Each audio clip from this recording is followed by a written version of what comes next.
अण्णा गेले. कसा विश्वास ठेवायचा? चौगुले अण्णा तुमचे खूप मोठे फॅन होते. तुमचं स्किट बघायचं निमित्त झालं आणि वर बघून हसत होते. घ्या घ्या घ्या घ्या घ्या घ्या आणि त्यांनी घेतलं वर त्यांना. चौगुले बाकीचे मरताना कसे मरतात? अण्णा कसे गेले माहिती का?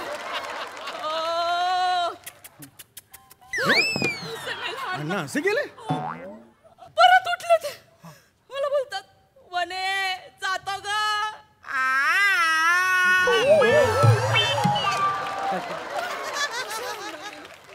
म्हणजे जाता जाता अण्णांनी सगळे आयटम केले माझे.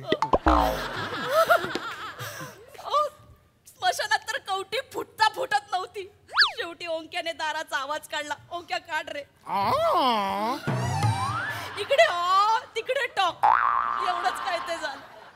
नाही पण खरं आहे मंडळी. हो अण्णांनी चौगुले साहेबांना मानसपुत्र मानला होता असं म्हणायला हरकत नाही. हो मला आठवतंय एकदा अण्णांना किडनी स्टोन झाला होता. चौगुलेचं स्किट बघता बघता पडला. हो स्किट बघून किडनी स्टोन पडला. यायला लागलं का रे? त्या परीक्षा सुरू होईल ना. आणि हे बघ मी ना शास्त्राचा अभ्यास सॉलिड केलेला आहे. हो म्हणजे 3 तासाचा पेपर मी 2 तासात लिहितो का नाही तो. आणि डार्लिंगचा सिद्धांत तोंडपाठ आहे. अगदी शालूच्या गाण्यासारखा. काय समजली? आम्ही दोघांनी डार्लिंगचा सिद्धांत असा एकदम रट्टा मारलाय. आणि ती वनस्पतींची ती फोटोग्राफी पण.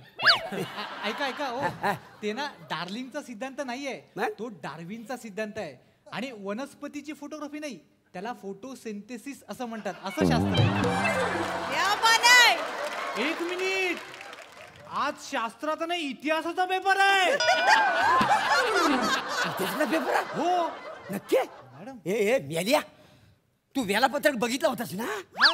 दत्तू मामांजी तुम्ही काय घोळ घातलाय? मी तुम्हाला टाइम टेबल दिलं होतं, नीट समजावून सांगितलं होतं ना. मग मी बोर्डाच्या ट्रेनिंग साठी 4 दिवस काय केले? तुम्ही सगळं घोळ घालून टाकलात. पण तूच मला फोनवर बोललीस ना की इतिहासासोबत शास्त्र पण करा म्हणून. अरे दत्तू मी तुला ते नागरिक शास्त्राबद्दल सांगितलं होतं ना. अच्छा ते काय असतं? म्हणजे असं काय करताय? इतिहास नागरिकशास्त्र विषयात नाही का? इतिहासासोबत एक नागरिकशास्त्राचं छोटंसं पुस्तक होतं बघा, मी तुम्हाला दिलं होतं. अरे हा मला वाटलं त्या पुस्तकाबरोबर पॅम्पलेट आलाय.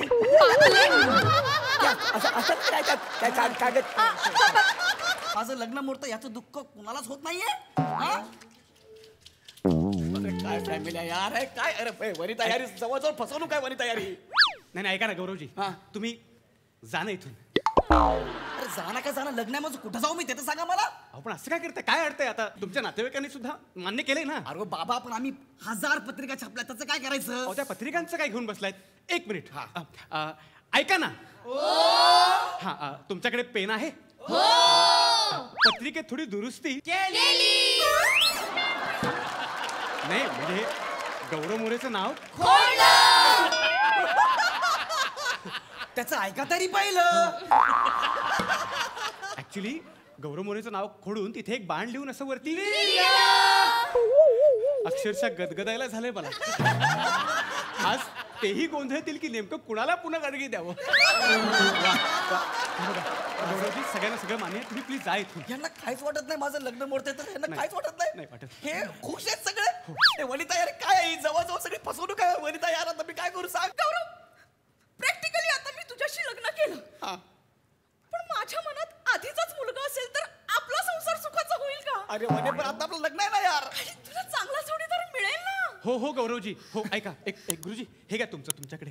ऐका म्हणजे तुम्हाला चांगला जोडीदार मिळवून देण्याची जबाबदारी माझी. नाही ऐका गौरवजी ऐका प्लीज. माझ्या मुलीचं आयुष्य बर्बाद होण्यापासून वाचवा प्लीज. बाबा तुम्ही तरी तुमच्या मुलाला समजवा प्लीज. प्लीज बाबा. मी बोलतो बेटा तू जा. कोण आहात तुम्ही? मला जा म्हणताय. कोण आहे तुम्ही? तुझा बाप. मग तुम्ही इथं थांबून काय करणार आहे? मी बासुंदी खाऊन येईन. नका एवढी खाऊ, सकाळी ढंगाळी लागेल. तुम्हाला कळतंय का तुमच्या मुलाचं लग्न मोडतंय? बाबा हमराज पिक्चर मध्ये अक्षय खन्ना जागे व्हा.